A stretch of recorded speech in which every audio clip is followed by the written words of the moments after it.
Okay, I have a feeling that today's paper is going to be a little bit of a challenge for everyone because this is very different from the papers that we've been reading. But I chose this paper because this uses some of the techniques that are now readily available to us, and it's one of the more surprising, interesting findings that I've seen recently.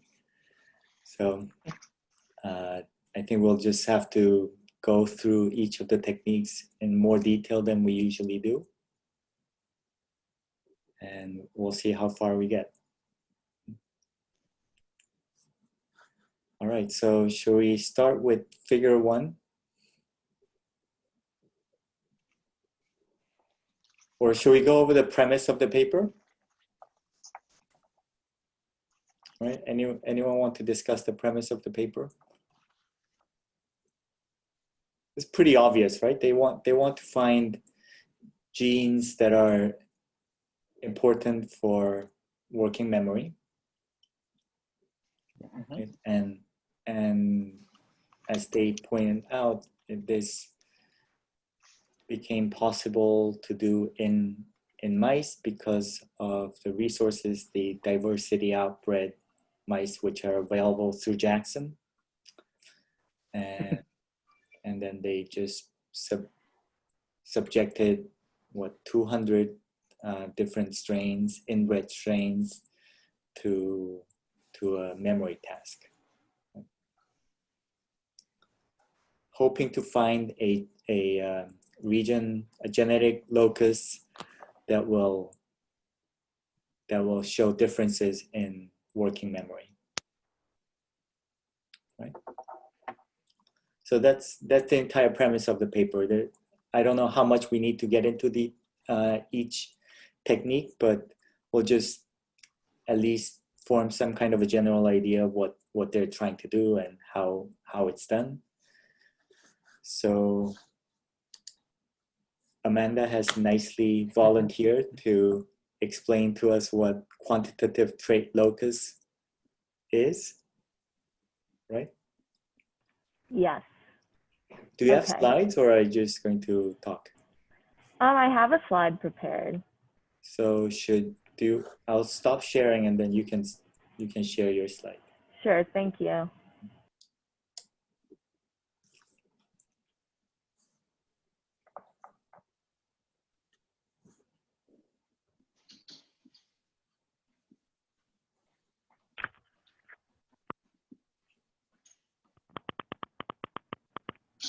Can you see that?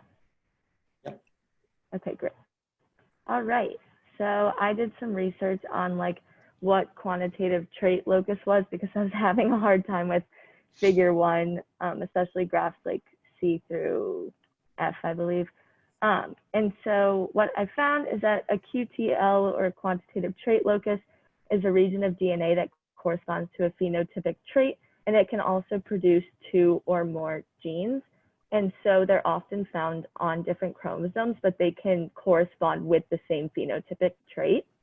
The number of QTLs explains the level of variation. So you could have many genes that play a small role in a certain phenotype, or a few that play a large role.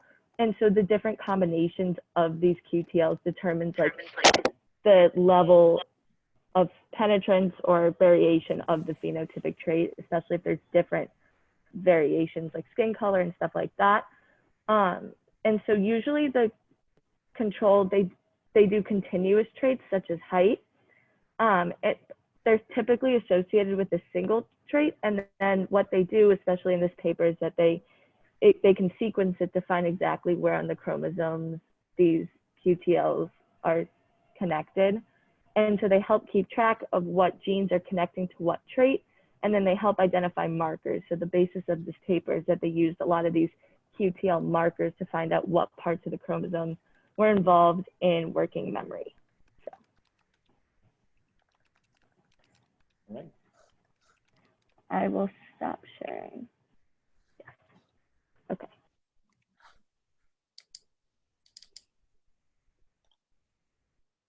So essentially, QTL is used to tie a phenotype to genetic loci because of subtle differences in haplotypes. And through that, we can identify perhaps regions that might be involved in how tall we are, skin tones, and it could be on a spectrum, as opposed to a one gene that causes a specific disease. Right?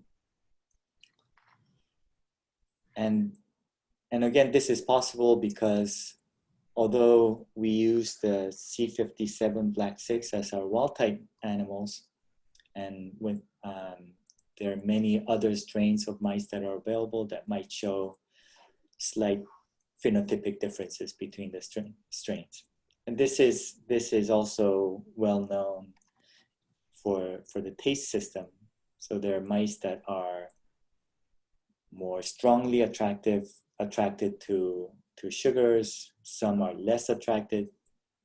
Salt, the same way. There are strains that are well known to be more sensitive to detecting salts, and some that are less sensitive, and so forth, right? So we can presumably identify salt receptors by comparing the various strains of mice that have different sensitivity to salt by doing this QTL analysis, right? So Amanda, are you going to go over figure 1? You're not? Was not planning on it. That was Yeah, that I was tried my best. I just didn't know what was happening in the graph C through F. And Okay. so I was following until then, and then wasn't really sure what was going on. So C through F. Okay. they didn't describe it in the I know. So, paper. was anyone able to figure out what the test was? This alternation test?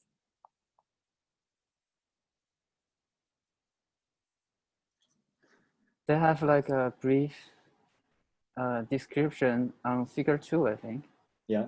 Or So should we go to figure 2 first then? All right. right? So it's a T-shaped, Yeah. right? A T-shaped arm. Yes. There's a middle arm and the right and the left, right? Yes. Yeah. I think they trained the mice on, for example, one arm with full reward or something. Yeah. So that formed them, I don't know. They declare that this assay is simple and will not have the bias from the, for example, learning process or the stress level, let's say. They want it to be simple and robust.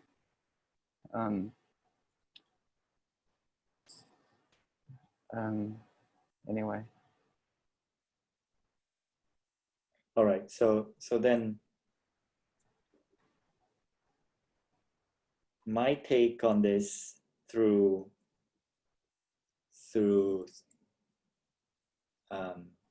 skimming the method section is that they want the animals to go to the different arms and then remember that where they are, so that they don't repeatedly go, or they just stay. If a mouse stays in one arm and doesn't move around, then that's excluded, right? But essentially they want mice to explore the 3 arms, and they have this videotape so that they just track where mice are going. So this event in E. I have a question. Yeah. Don't they have different versions of like these behavioral tests that they use to assess memory? Like I know the water maze is that one is very stressful, but isn't there one that it's kind of a star shape? There's more than 3 arms and they put rewards on different arms and then they see if the animal goes to the arms where there was a reward. I know Dr. Pinto has the virtual reality one that he used, and that one was awesome. So, like, I guess my question is, why did they pick this particular one versus other ones?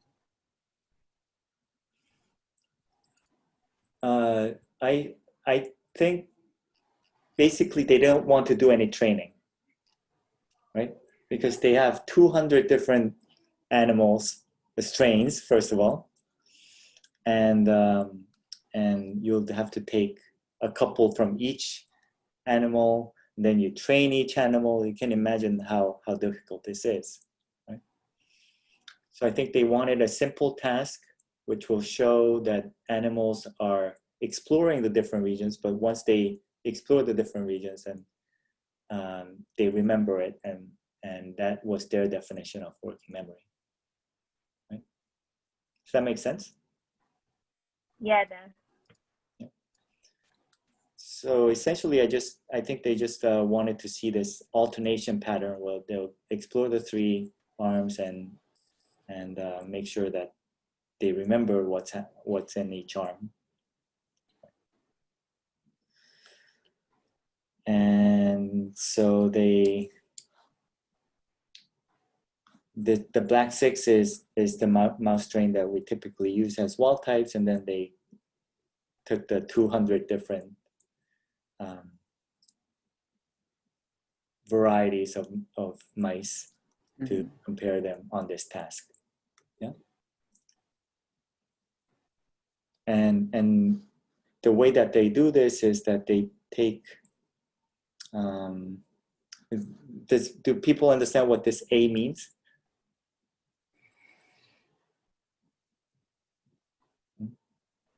So here on in the paper, they were just saying they were making sure they had like a diverse right. group of mice. Yes. So let's say they have the inbred founder strains that were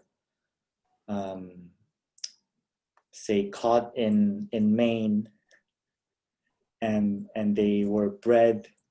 I think there's just one woman who started doing this, right, in Maine. And so Okay. so she started breeding litters amongst themselves, so that the strains became purer and purer and more homogeneous, so that all the litters would have the exact same genetic makeup. And that's what these inbred founder strains are, that they've been bred amongst themselves for many generations, so that presumably the chromosomes will be very homogeneous, and there's less variation between animals within that inbred strain.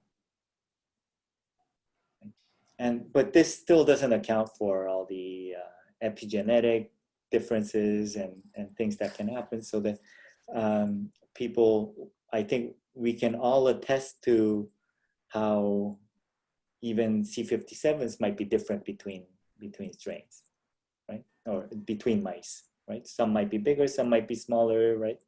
So there are still variations, even though they're supposed to be genetically identical. Everyone agrees to that? Yeah. And then when we make animals, in the CRISPR animals that Alex made, I think they were injected in C57s actually. Is that right, Alex? If Alex is gone. Yes. Yeah, they were injected in C57s, but in many cases, because C57 eggs are not so amenable for injections, and they don't produce many pups. So C57s typically have a litter size of about 6. There are the strains that produce like 12 pups at a time. Right? So people might use other strains, or because C57s are of a certain coat color, maybe they want something else. So it could be you can make animals in the 129 strain, for example, right? So that means when you get these engineered transgenic animals, right? They're already of a different genetic background.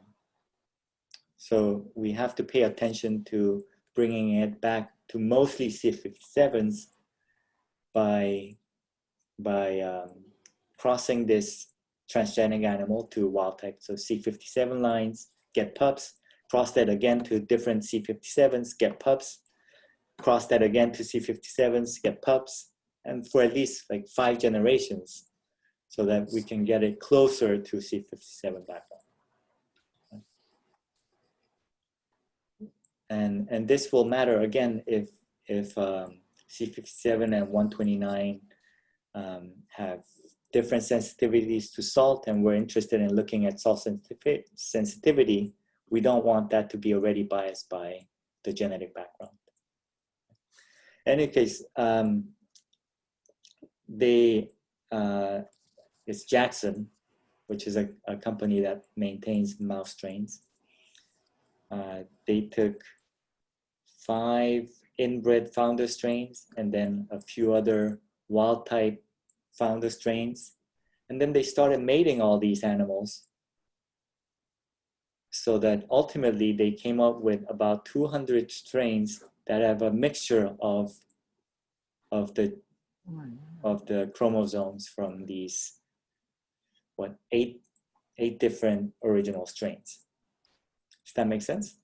So that's what this is, that they made 200 different animals with parts and pieces from different original strains. Yeah? Amanda, you're not nodding. Yeah? I nodded. We're good. All right, good.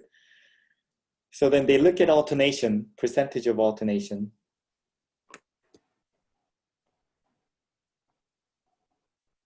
I don't know how this is calculated because it says 50% in, for C57. But whatever they were doing and whatever they were counting, they saw some variations where there were mice that performed better, and then there were mice that performed not as well. So presumably, I think maybe the high performers were those that would go to each of the arms once, and then they're done and they stay, as opposed to those that would go to like multiple arms at the same time, like repeatedly go to the same arms, which I think are the blue mice, right?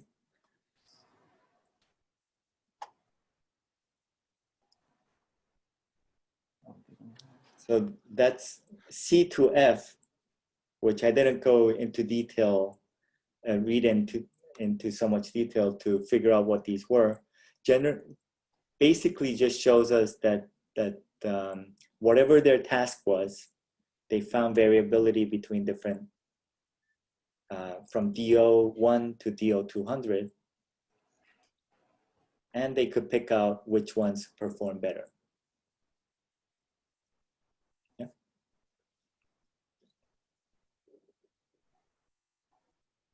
It's making sense so far, generally? Mm. And then, so they would have, say, let's say DO80 perform really well, DO200 perform really badly. And so they have a spectrum of all this happening, right? And then they would go back with that information, and because there's information on which piece came with what, right? Like this diagram here, and they can match the phenotype to wherever they think might hone into a genetic locus. So let's say these 6 mice at the top that are marked red, that they consistently show that they have a piece of of the chromosome, let's say 5, that was consistently present in all these 6 red mice, as opposed to these 6 would have a different genetic or different origin of that genetic locus, right? That would segregate the two groups. Does that make sense?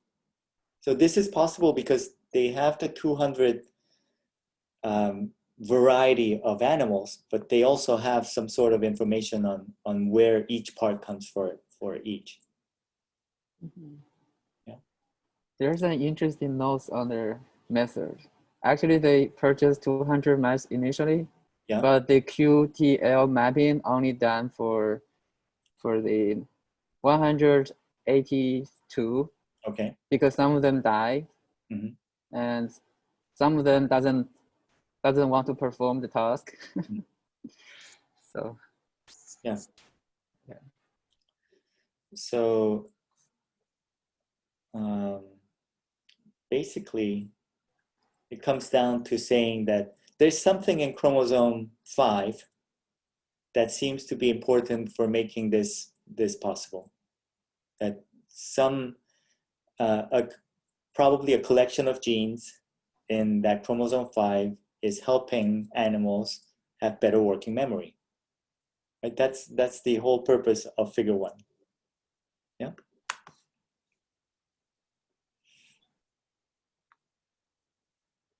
So I think the take-home message for us is that there are these 200 diversity outbred mice available in Jackson. If any one of you had an idea on like comparing different strains for, say, why are some strains eating more versus eating less, or whatever that task might be, this resource is available to us. And once we come up with an assay that we want to test, a phenotypic assay that we want to test, then you'll be doing QTL analysis to figure out like where which genetic locus might be responsible for the behavior that you're interested in looking at. Right?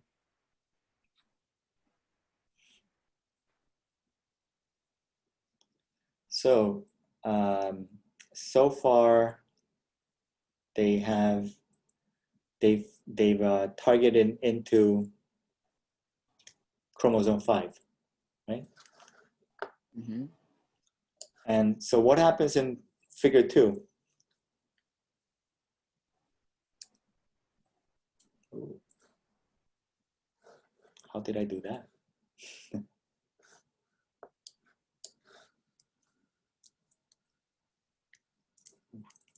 I pressed it wrong. Wait.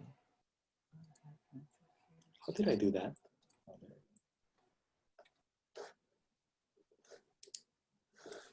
In a normal computer, it's a control and then plus minus 0 or That's what I did. scrolling of the mouse.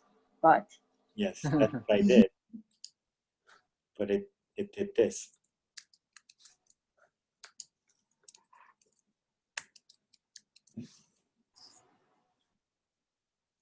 Did something.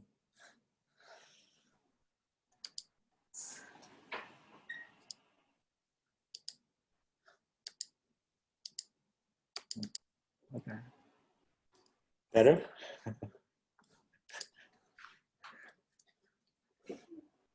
Okay. So what happens in figure 2? What are they doing here? Did they try to, further confirm the role or the contribution of the locus on chromosome 5 in the behavior test? Yeah. No, and then A and B they highlight the high performance, high performer and low performer, I think, and they are. I don't know how these distributed in each of these strains. I'm not really sure.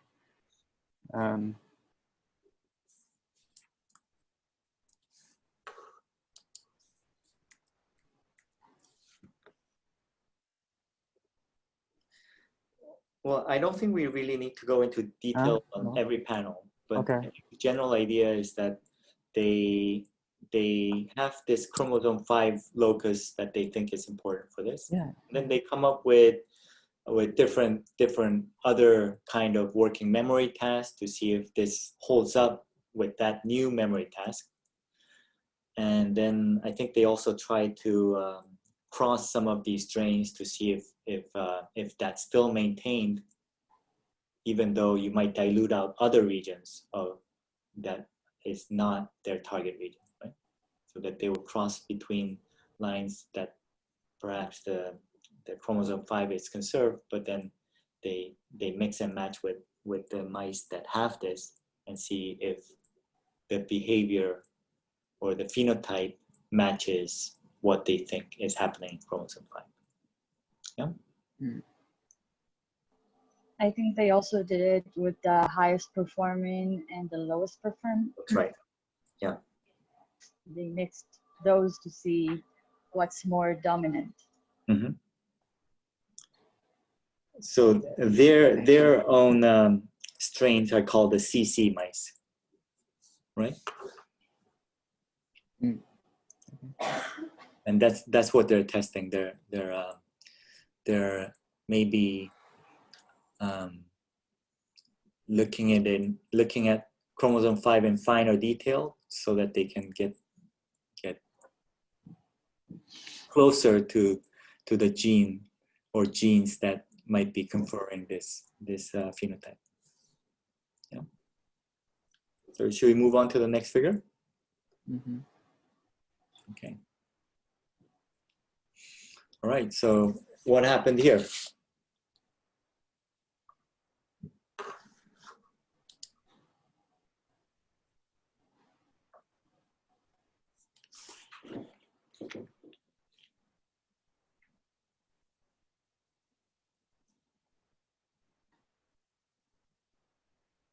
What happened here?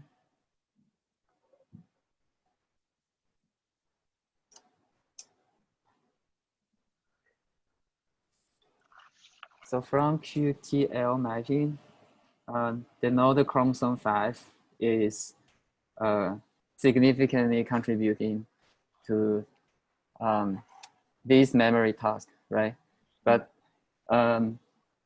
it's not clear how, which brain areas contributes most to this enhancement of performance in these high performers. So they got those mice. I think they did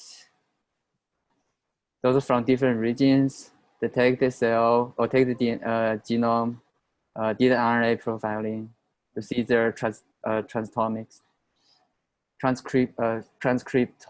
So all the messenger RNA that expressed in that region, and they compare the high performer and no performer, and I think they cluster those genes that correlates with regional coordination, like whether let me see.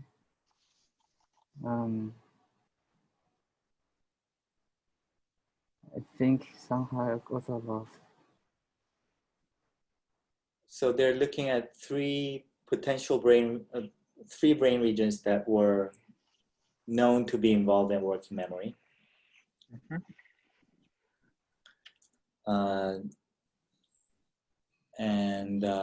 And then they compare those three brain regions in high performers versus low performers.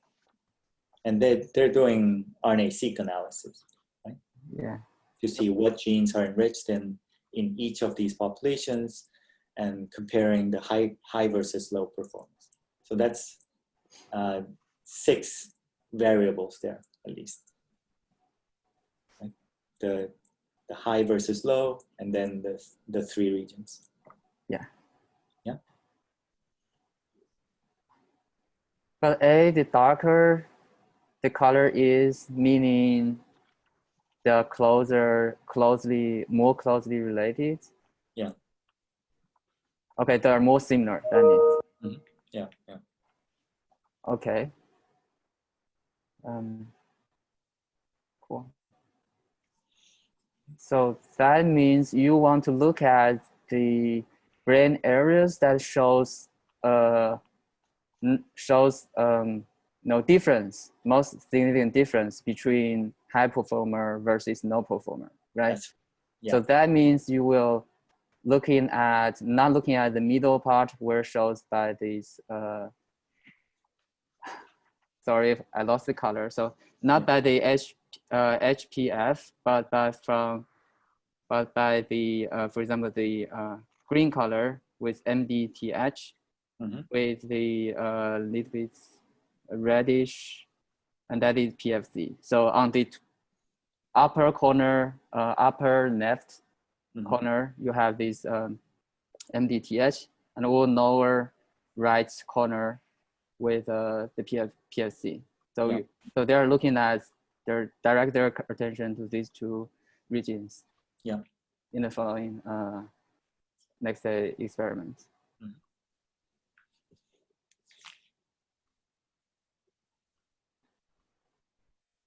So B is another way to look at these RNA sequencing data sets. They figure out like they are genes that on the log2 false change, meaning when the color codes the downregulation with the blue, upregulation with the green, red, and there's a clear, at least from this graph, there's a clear division between the upregulated gene versus downregulated genes. And they also highlight some of the genes that's responsible for, let's say, synaptic transmission or calcium signaling or endocannabinoid signaling. Many of these they think are responsible for memory, especially like short-term memory. Most likely has been highlighted by the previous literature. And then they want to figure out among those genes, like say, maybe single out the effects, whether one, like a particular gene variance presented in a low performers versus high performers. I think in C. And yeah.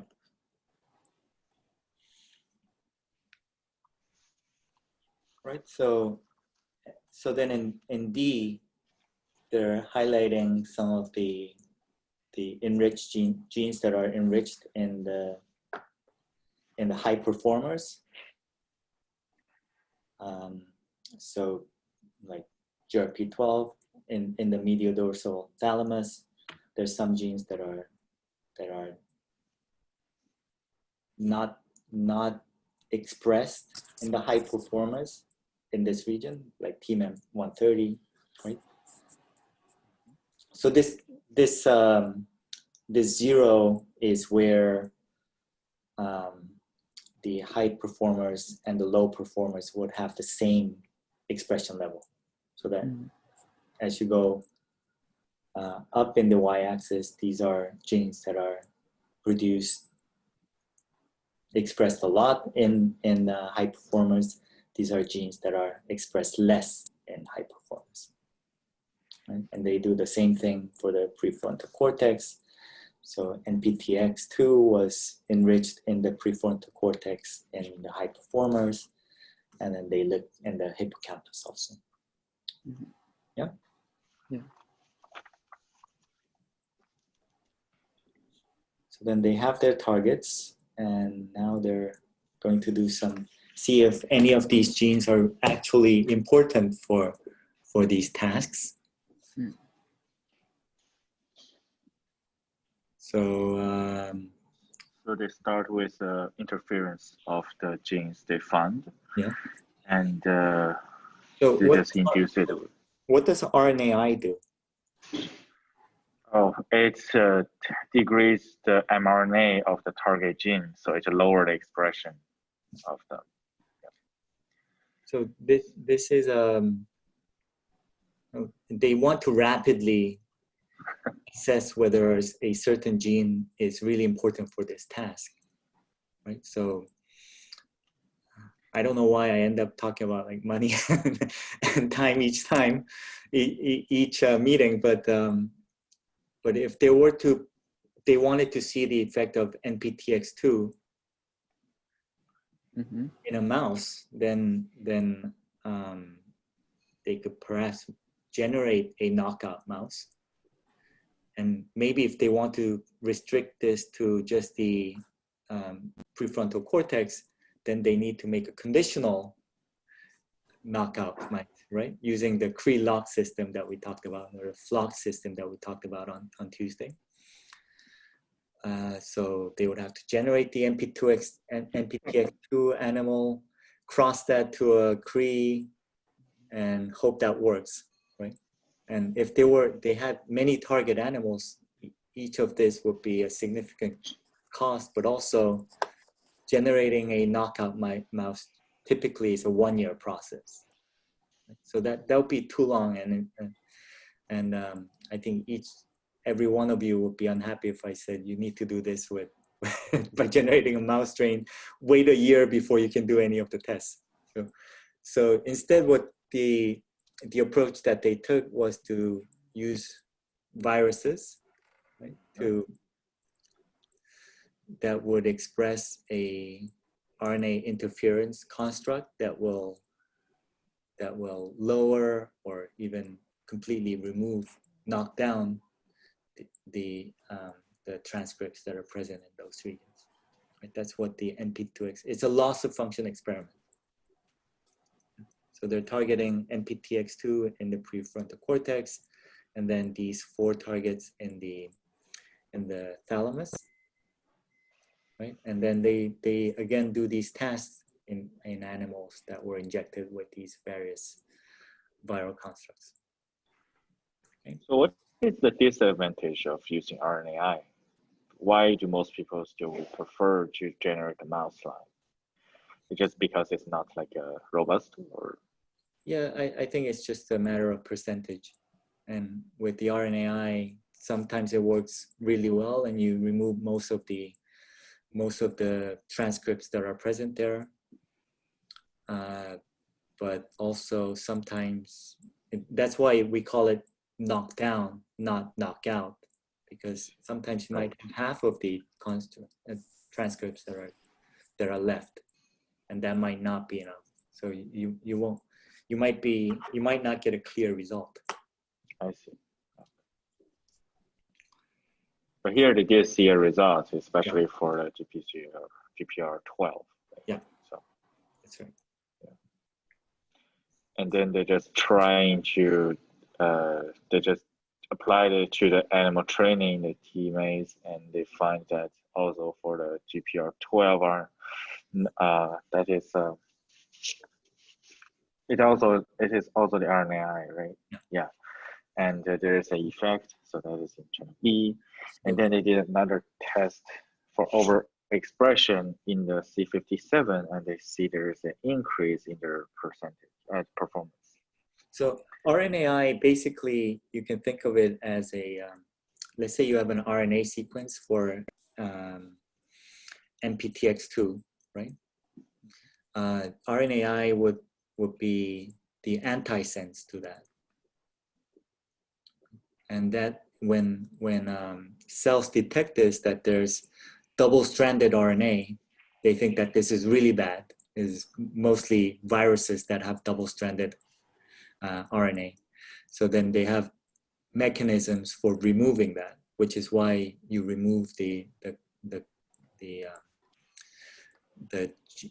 transcript of interest, right? And it has a much stronger effect than just that removing the transcripts that are present there, because the cells recognize this and they have ways of completely abolishing expression of that gene. That's just a simple way to put it. But it's a stretch of a sequence, an antisense sequence, antisense to your transcript of interest, right? Which is why they do this control experiment with scramble. So they would take the sequence, they would just also inject in a different set of mice, they would inject viruses that have just a whole stretch of nucleotides that are not targeting any particular transcript, right? Just to show that the viruses are not viral infection is not causing this defect in working memory or the surgery or the stress of the surgery, right? That's why the control experiment is injecting viruses that have some jumbled up, scrambled sequence. So they do, and spending too much time on this figure, but they do a scramble in C57, and then they target TMEM 130, doesn't have an effect. Scramble in the PFC, no effect. NPTX2 in the PFC, no effect. Scramble in the thalamus, no effect. And then they inject GPR12 RNAi in the thalamus, and they see a reduction in the working memory.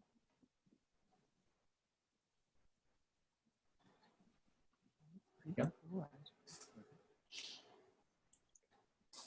So then they test this. Yue, you can go on from here. Sorry to keep on interrupting. No, Yeah. no, sorry. So they just applied it to the actual performance of the mice.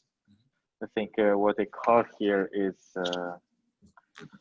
what is that called? Like when they say it's extremely working well. The DNMP working test. Anyway, so what they see here is in panel B, they are just doing the same thing. They want to knock down the GPR12 and then compare it to the high performance mice to see how their performance is changed. Yeah. And you can see during the training, which is the panel on the left, there's no significant difference. However, when it actually gets to the delay, so there's actually getting tested, for the GPR12 RNAi, you can see at 30 seconds, there's a significant decrease. And similarly, in panel C, they are trying to use the C57 mice, which were considered low performance, and they want to upregulate the expression of GPR12. So they use, I think it's also induced by virus, right? Right. So yeah. So and then they want to level up the expression. And same thing, they found a very similar result in the training. There's no significant difference, but when it actually gets to the delay test, the performance were increased. So therefore, they conclude that the manipulation of the GPR12 or expression is sufficient for the working memory. So this means that in the thalamus, when they have GPR12, in C57 mice that don't have expression of this version of the GPR12, then that enhances the working memory. And when they remove GPR12 from the high performers, then they get decreased working memory. And for D and E, I think D is just testing the hippocampus. Yeah. Yeah, so they just inject it in the hippocampus and they see there's no difference. So it is specific to thalamus, MDTH. Yeah. And finally, E, they are trying to test does it affect the long-term memory. So it's another concept other than short, like working memory. And they find still there's no difference. So this is very highly specific to the working memories that they are talking about. Yeah. So if so D would suggest that it's not something like the normal cells are firing better, so that you get high performers just because the thalamus was working better, right? Because it doesn't seem to be having a same effect in the hippocampus, and it's not involved in other tasks either. Right?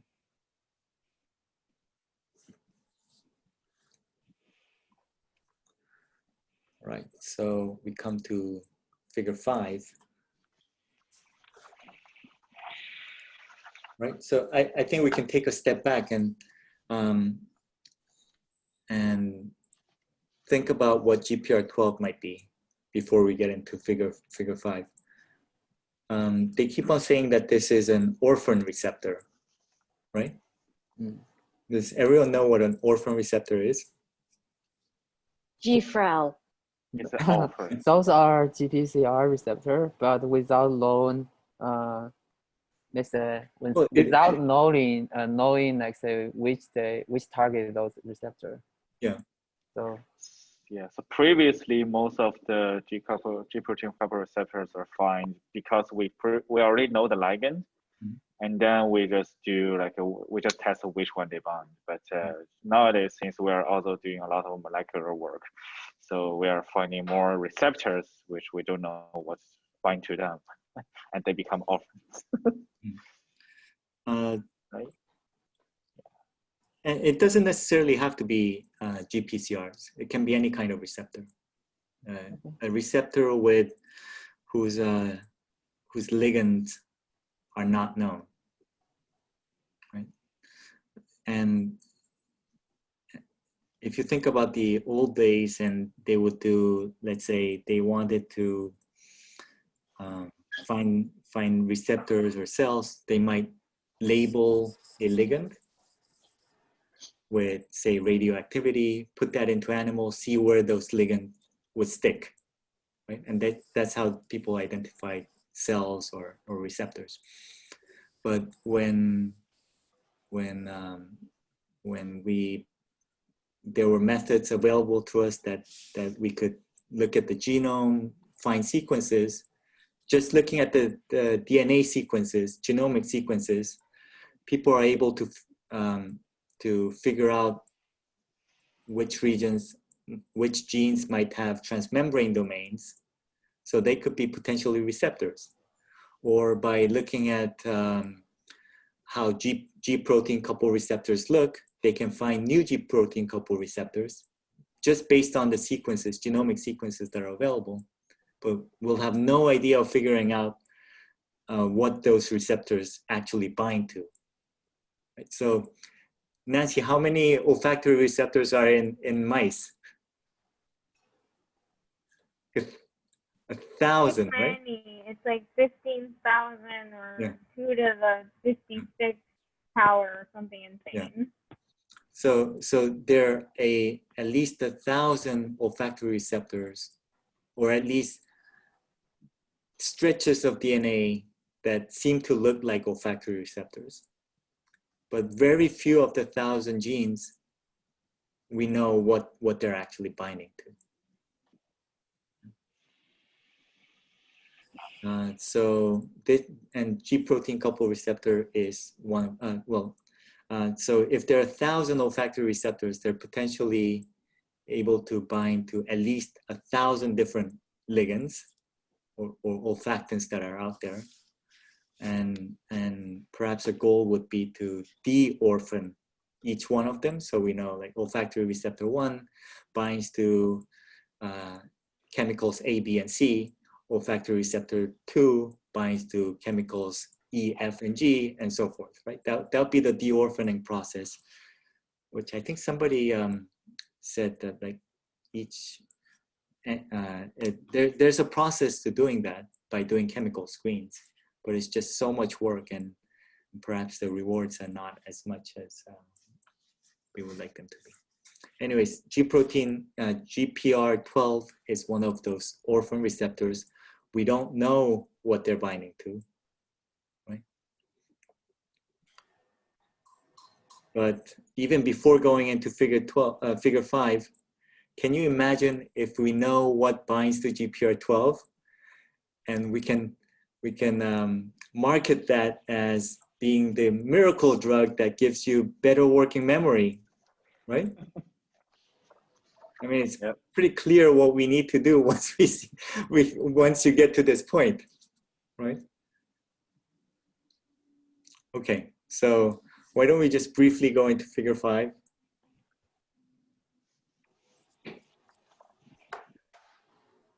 Any volunteers for figure 5? Did I fix this?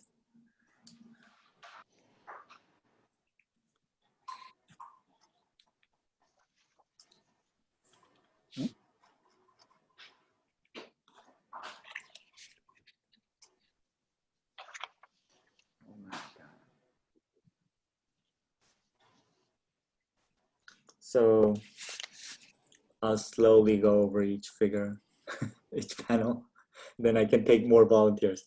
So I guess figure A is, panel A is just the expression pattern, right? Where is GPR12 expressed in? Is that right? Yeah, use antibodies. So A is with antibodies, so looking at protein levels, seems like there are these cells in the medial dorsal thalamus that are labeled green, which is GPR12. I have a question. Yeah. Is there a reason why they chose to stain for parvalbumin in panel A? Why would they stain for inhibitory neurons?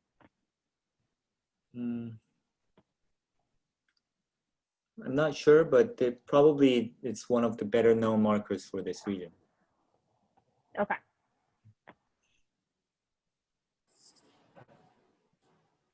Then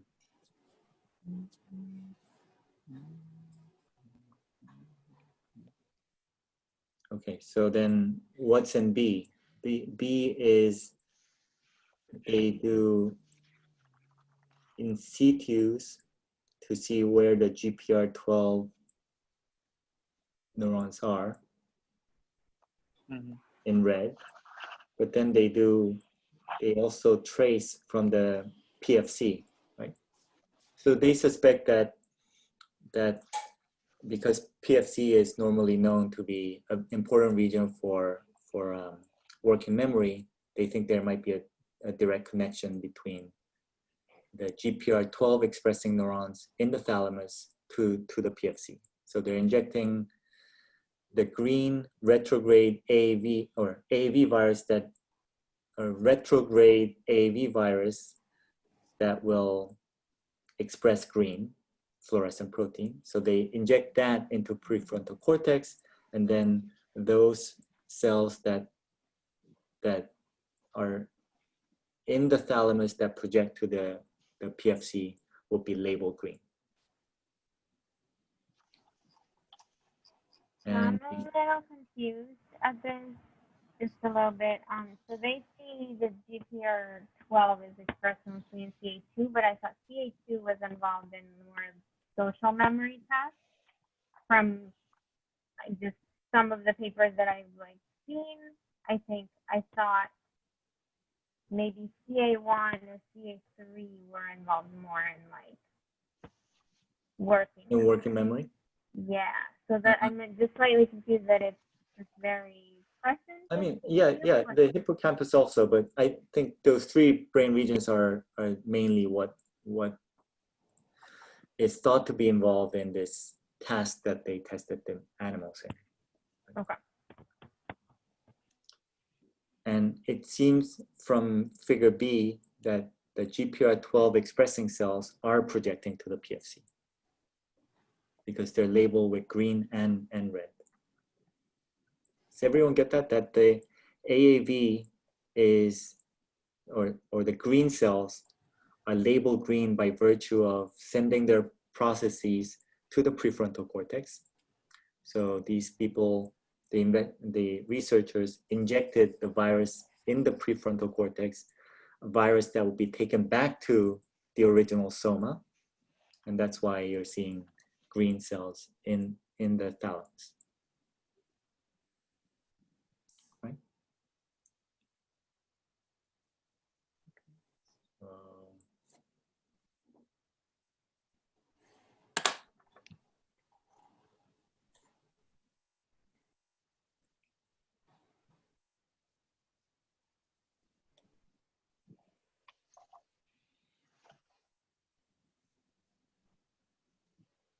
What's happening from D2 to the rest?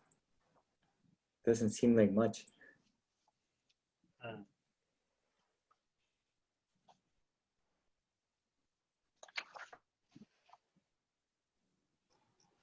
don't know.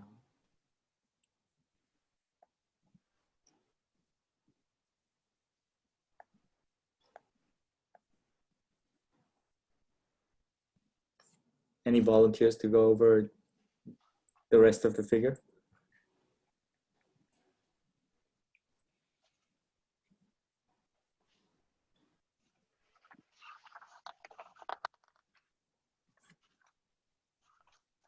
Trying to test the mechanisms of how the GPR12 is functioning, right? Because they don't know what ligands bind to it, then they want to look like upward or downward of the pathway and try to find something.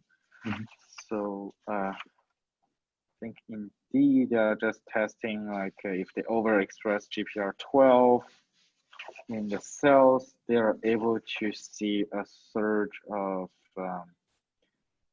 what they call glutamate-induced calcium event compared to the control way, right? Yeah. So I think they say it is like related to the glutamate. And then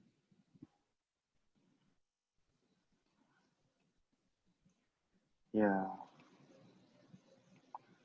I'm still a little bit confused about these L type and the T types. L type and T type is two different types of calcium channel. So usually presented differentially in the neuronal tissues. That's why they have neuronal differentiated cells, which probably more express more the GPR 15 versus the control ones, which is less differentiated probably, and thus has less GPR 15 expressed. So comparing those two, denormalized to like a housekeeping gene, like UB2D, 2A, whatever. So meaning like they have a control, presumably expressed at the same level in the control versus differentiated cells. And then in the differentiated neuronal cells, calcium channels, no matter it's T type or L type, they're highly enriched. And then those are functional calcium channels with calcium imaging in E, and also further experiments in F, G, I think. That's so it's a bit, I think it's a bit complicated if you are not familiar with the, as I do, I didn't familiar with, for example, injecting with virus and then look at the differentiated cells from cell lines. It's a bit like the, let's say, so you know there's a Nobel Prize given to a Japanese researcher, so that you can that's the induced iPSC. So you can by injecting different type of a virus expressing a combination of transcription factors, you can differentiate any type of cells, for example, into every other type of cells. And one of the application is you can use a right combination of those transcription factors and make a neuronal cells from, for example, from a glia cells or from a muscle cells. And I'm not, so this is totally out of the, it's not totally relates directly to the, what the figure D to G tells me, tells us. It's a little bit, I think it's a little bit background.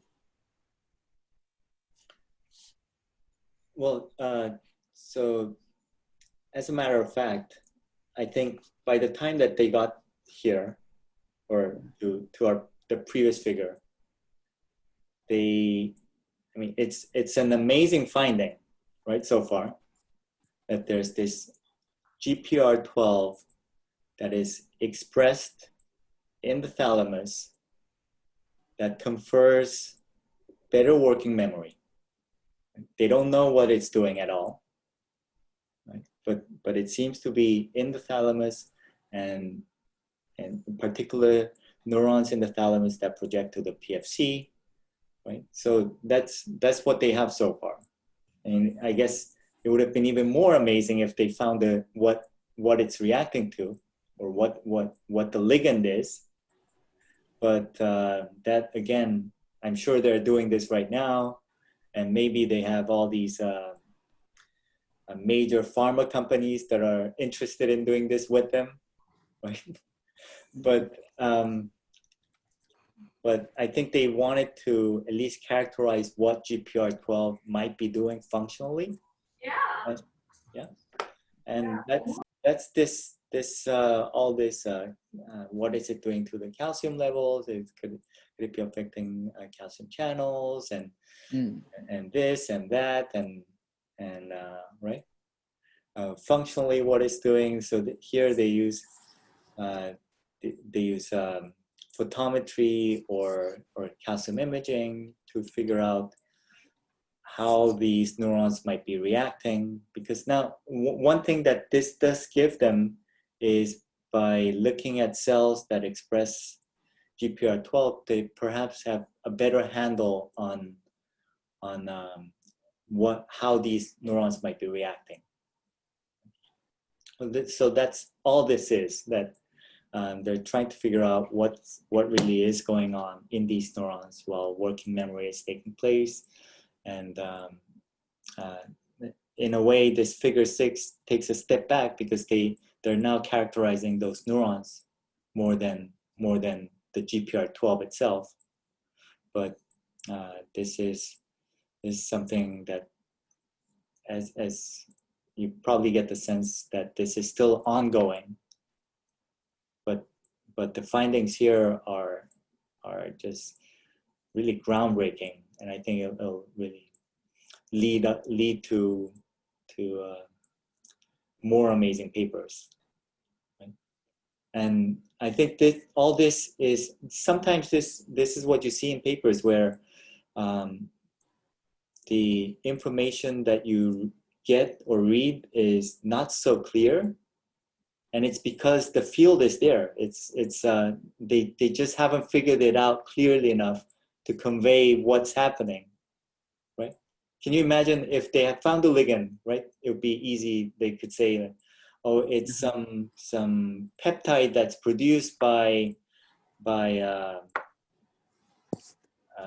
and somewhere in the brain that confers this better working memory, or maybe it's something that's produced. I'm totally making this up, but let's say there's some bacteria in the gut that produces these ligands that go into the thalamus, and that gives you the better working memory. So you should eat more yogurt, for example. So if that was, then it would become so clear to us. It just, right now, they don't know what this is doing. So they want to figure out what the effects of GPR12 expression is having on the cells, which was figure 5. And then now that they have a handle on looking at cells that are doing this in the thalamus, what are those cells doing? And they're doing that by measuring activity of those neurons as mice are doing these various tests. We went a little bit over time, but I hope you got the sense of just a totally different approach, a totally different. I mean, we haven't read these memory papers at all, or these QTL papers, so it was slightly outside of the scope of what we've been dealing with. But I hope you enjoyed them in their own way, in its own way.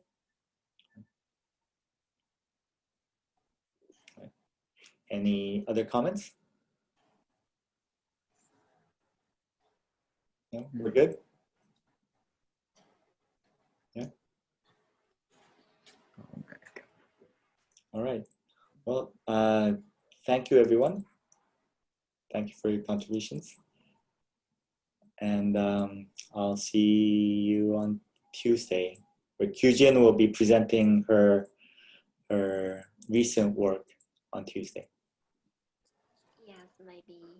As soon as she can translate her slides that are written in Japanese into English. Yes, now I know. Wow. And Kyujin, how you have what, one more week of quarantine? You need to self quarantine for one more week, right? You'll be here in the lab. What, on Next week? on Monday the week after, not 3 days later, but 10 days later, Yes. right? Okay. All right. Sounds good. All right. Have a nice weekend, everyone. Bye. Bye. See you now. Yes.